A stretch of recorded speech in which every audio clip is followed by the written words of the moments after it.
ازيكم عاملين ايه؟ فيديو جديد وفيديو النهارده للمتزوجات بس. والنهارده هنتكلم عن حاجات الستات بتبقى فاكره بعد الجواز ان الرجاله ما بتحبش الحاجات دي او بتتضايق منها، بس على العكس تماما الرجاله اصلا بتحب الحاجات دي بس الستات ما بتكونش واخده بالها. اتكلمنا قبل كده في فيديوهين عن حاجات فعلا بتضايق الرجاله، سواء في شكلك، في ريحتك، في شخصيتك عامه. يعني الفيديوهين دول بجد مهمين قوي، فهسيب لكم اللينكات بتاعتهم تحت في الديسكريبشن وكمان في اول تعليق تحت الفيديو عشان تبقوا تروحوا تشوفوهم. واول حاجه، ستات متزوجات كتير جدا بيفتكروا ان جوازاتهم بيتضايقوا من الحاجه دي، وهي ريحه الجسم الطبيعيه وريحه الاماكن الحساسه. فبتفضل طول الوقت الزوجه عماله ترش بقى في برفيوم، عماله تجيب مثلا المعطرات اللي هي بتاعت الاماكن الحساسه، سواء مسك الطهاره او اي معطر خارجي، تفضل طول الوقت تداري على ريحه جسمها، في حين ان الازواج عادي طالما انت نظيفه ومهتميه بنفسك، ريحه شعرك ما فيهاش كمكمه، ريحه جسمك نظيفه، مفيش ريحه عرق، مفيش اي التهابات في الاماكن الحساسه مثلا مسببه ريحه مش حلوه، خلاص طالما انت ريحتك اصلا نظيفه بيبقى جوزك عايز يشم ريحه جسمك انت، مش بيبقى عايز يشم طول الوقت البرفانات اللي انت بتحطيها. ففي ستات فعلا بترش برفانات قويه جدا وبتحاول طول الوقت ان هي تغطي على ريحه جسمها، في حين ان جوزها عايز يشمها هي كده، مش عايز طول الوقت يبقى شامم اي عطور خارجيه. الحاجه التانيه وهي انه بعد الجواز في ستات كتير، سواء بسبب الهرمونات او بسبب الخلفه، يا اما بتخس قوي يا اما بتتخن قوي، او بتتخن يعني عن الشكل اللي هي كانت عليه وقت ما اتجوزت،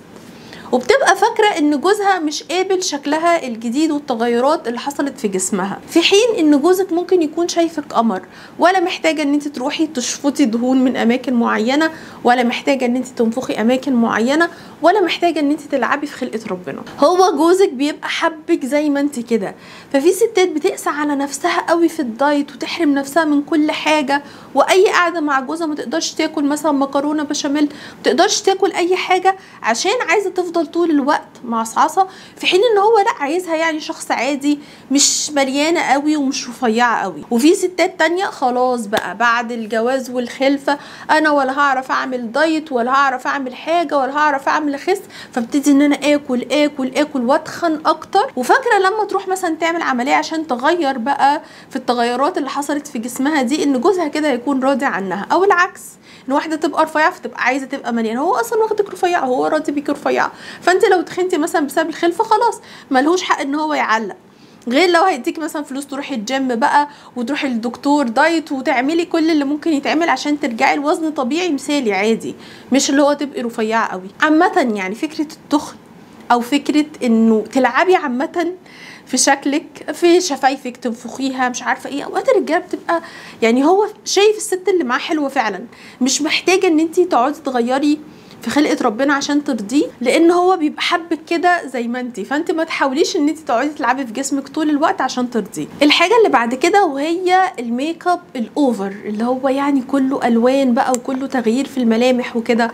عارفين انتوا البوستات اللي هي بتنتشر على النت اللي هو اصحي قبل جوزك بدري وادهني وشك مش عارفه بايه وحطي ايه وسرحي شعرك واقعدي بقى يعني اعملي حركات كده قبل ما هو يصحى عشان ما يشوفكيش وانت لسه صاحيه منعكشه يعني مطرح النوم وكده. لا لا لا، لازم يشوفك في احسن حالاتك، ولازم يبقى طول الوقت شايفك بالتنت كأن يعني خلاص يعني خدودك مورده كده ومحمريه طبيعي. عارفين انتوا البوستات اللي بتشجع على كده دي بجد بتعقد ستات كتير في حياتها، لانه الحياه بعد الجواز مش كده خالص. هو المفروض ان هو يشوفك في كل حالاتك ويقبلك في كل حالاتك. انت في وقت بقى اهتميتي بنفسك وكان عندك كده وقت الغزاله رايقه ورايقه والعيال رايقه والدنيا رايقه وكله رايق، فقدرت ان انت بقى ايه تقعدي تفنني كده في الميك اب، اوكي. لكن في العادي مش تقدري تعملي كل ده بشكل يومي، لانه اصلا هيبقى ضغط كبير قوي عليكي. ممكن الميك اب التقيل ده تحطيه مثلا لو عندكم مناسبه بقى، او لو عيد جوازكم بقى وحابه ان انت تعملي لوك مختلف، لو انت حابه مثلا في يوم من الايام ان انت يعني تحسسين ان انت مغيره في شكلك ولعبه في شكلك فبتلعبي بالميك اب، اوكي. لكن العادي انت بجد مش محتاجه اكتر من شويه تنت، شويه مثلا ليب بالم يكون فيها لون فتحمري كده او توردي شكل الشفايف، شويه بلاش كده يبقى شكله طبيعي ممكن تغيري في الوانه، مش محتاجه تلعبي كتير في ملامحك. هو عايز يشوف ملامحك الاصليه الطبيعيه، خلقه ربنا الطبيعيه، فخليكي على طبيعتك. يعني بلاش اللي هو فكره التجمل الزايد ده عشان ارضيه، لانه ده مش بيرضيهم. هم مش بيحبوا الميك اب الاوفر في كل الاوقات، بيحبوا الحاجات البسيطه اللي فعلا بتبرز ملامحك كده، زي الكحل مثلا او حاجه بيحدد عينيكي، والميك اب اللي يحدد تقطيعك، بس طبعا ما يكونش طول الوقت. اما بالنسبه للحاجه اللي بعد كده، وهي على عكس اللي احنا اتكلمنا فيه من شويه، ان في ستات بتبذل مجهود طول الوقت ان هي تغير في شكلها، ان هي تحاول تتخن او تخس، او ان هي تكبر شفايفها، او ان هي تشد في وشها، او ان هي تحقن فيلر، او ان هي تنفخ اماكن معينه في جسمها، او تغير في الشيب بتاع جسمها. في ستات تانية واخده بقى منحنى تاني خالص، هي واخده طول الوقت ان هي تبقى بنفس الشكل، بنفس النمط، بنفس قمطه الشعر، بنفس التسريحه، بنفس الميك اب اذا حطيته، بنفس كل التفاصيل بتاعه البيت، مفيش حاجه بتتغير ولا بتتحرك من مكانها لسنين، ما بتحاولش ان هي تعمل اي تجديد ولا اي تغيير في الحياه. في حين انه الحياة اصلا الاصل فيها انه في تغيير، سواء التغيير ده للأسوأ او للأحلى، بس في تغيير، في متغيرات في الحياة، في الدنيا بتتطور، بتتغير، بتتقدم، بيحصل حاجات يعني. وطول الوقت دلوقتي شايفين على الانستا وعلى السوشيال ميديا وكده قد ايه البنات والستات بتتفنن في ان هي تكون جميلة، رغم ان هي ممكن تكون من غير الفلتر مش بتنور قوي كده، هي جمالها الجمال الطبيعي المميز اللي عند اي واحده فينا، بس هي بتنور بقى بالفلاتر وبيبقى شكلها حلو قوي قوي يعني. فتخيلي ان جوزك مثلا شايف ده طول الوقت، هيبقى هو موقفه ايه وهو شايفك انتي زي ما انتي، مفيش اي تغيير خالص. يعني بدل ما كل مره تروحي تشتري صباع روج احمر، ما تجربي في مره كده تجيبي حاجه على موف، ما تجربي في مره تجيبي حاجه على اورنج، يعني تغيير حتى لو في حاجات بسيطه بجد، ان انت تاخدي الترابيزه دي تنقليها مكان تاني، ان انت تعملي اي تغيير ده هيحسسكوا بتجديد في حياتكم، هيكسر الروتين والملل اللي بقاله سنين.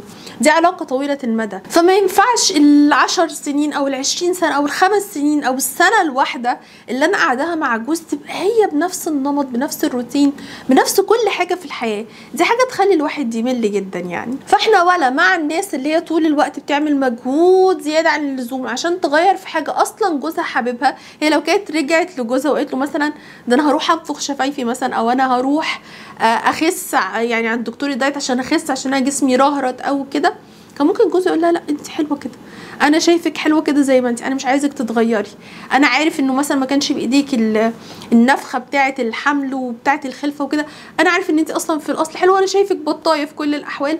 فهو اصلا ممكن يكون راضي بيها، لو كانت فكرت تسمع له كان ممكن تعرف ان هو رايه انه راضي اصلا بشكلها الحالي يعني، فما كانتش لعبت فيه. وفي نفس الوقت ممكن واحدة تانية تبقى مع جوزها بنفس الملل بنفس الروتين، وهو نفسه ان هي في مرة تعمل له تفتكس اكلية مختلفة، تغير حاجة، تعمل اي تغيير يحسسه بالتجديد. فكل عايزاكي تعمليه ان انت تكوني مرنة، تقعدي كده من فترة للتانية مع نفسك قعدة صفا كده، قعدة حلوة، شوفي الدنيا تغير فيها ايه، اتطور فيها ايه، انت ممكن تغيري في نفسك ايه. ما بقولكيش اعملي ده بشكل يومي، بشكل اسبوعي، بشكل شهري، بنقول على فترات بعيدة تقدري ان انت تغيري حاجات في حياتك، ما تمشيش بنفس النمط ونفس الروتين طول الحياة. اخر حاجة وهي ان الوقت اللي بتقضيه مع نفسك لنفسك، اللي بتهتمي فيه بنفسك بجسمك بشكلك، الوقت اللي بتروحي فيه الكافير، الوقت اللي بتعملي فيه اي حاجة لنفسك انتي لمظهرك. في ستات كتير بتعتبر ان هي لو عملت كده، لو قالت لجوزها مثلا انا نازله ساعه ساعتين عند الكوافير، انا بس هغير تسريحه شعري او هغير قصه شعري او مثلا هحط لوك جديد او هعمل ماسكات او حاجه، ان جوزها كده هيبص لها نظره دي واحده فاضيه، دي واحده ما عندهاش ثقه في نفسها فرايحه بقى تعمل الحاجات دي وكده. احنا فطرتنا اللي اتخلقنا عليها خاصه كبنات وكستات ان احنا بالفطره بنحب كل حاجه جميله، وبنحب الزينه، سواء الزينه في الاكسسوارات اللي بنلبسها الذهب وكده، سواء الزينه في الميك اب، سواء زينه المراه شعرها، انه الشعر ده مهم جدا عندنا. فاحنا بالفطره بنميل ان احنا نهتم بنفسنا وان احنا نظهر اجمل يعني مفاتنها، زي ما بيقولوا بتظهر مفاتنها مع جوزها. فالاهتمام بالنفس ده بشكل عام ده فطرة، حسب بقى جسمك، حسب شكلك، حسب اللي يناسبك، حسب امكانياتك، حسب وقتك، حسب التغيير اللي انت حابة تعمليه. فكرة ان انت تهتمي بنفسك دي حاجة اصلا تحترم، وهو المفروض يحترمك عليها، ان انت مهتمية في البداية بنفسك عشان نفسك وعشانه كمان. عشان تبقي حلوه في عينيه وعشان تغيري وتجددي وكده.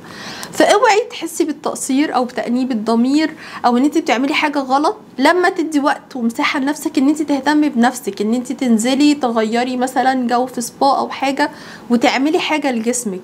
بالعكس دي حاجه معظم الرجاله بتقدرها، لان هو بيبقى شايف بقى ايه الحلاوه بقى ايه والجمال اللي داخل عليه بعد الوقت اللي انت اخدتيه ده، اللي هو ساعه او ساعتين او 3 ساعات ايا كان. فده ولا معناه عدم ثقه بالنفس، ولا معناه ان انت واحده فاضيه، ولا اي حاجه من الكلام ده. انت حقك اصلا على نفسك ان انت تعملي كده، مش ان انت تهمليها وان انت بقى تستسلمي للحياه وللظروف وللاولاد والقصص اللي احنا عارفينها دي. وبس كده، دي كانت 5 من اكتر الحاجات اللي ستات كتير فاكره ان هي بتضايق الرجاله، بس هي مش بتضايقهم ولا اي حاجه. وان شاء الله هنتكلم في فيديو تاني عن 5 كمان بس يخصوا شويه الشخصيه. يعني احنا اتكلمنا اكتر عن الجسم والمظهر والشكل المره دي، المره اللي جايه بقى هنتكلم عن حاجات كده في الشخصيه ستات تبقى فاكره ان هي بتضايق الرجاله بس بالعكس هم بيحبوها جدا. فخلينا نتكلم ان شاء الله في فيديو تاني بالتفصيل عن الموضوع ده. بس كده، دي كانت كل حاجه الفيديو النهارده. يا رب يكون عجبكم، يكون فاتكم، يكون كمان اضاف لكم حاجه جديده. احنا عندنا سلسله كبيره جدا من الفيديوهات في مواضيع كتير تخص المتزوجات، يا ريت ترجعوا لها ان شاء الله تفيدكم وتفرق معاكم. بحبكم جدا وبشكركم جدا، واتمنى لكم يا رب من كل قلبي حياه جميله وهادئه وسعيده. بشكركم جدا واشوفكم ان شاء الله في الفيديو اللي جاي على خير. سلام.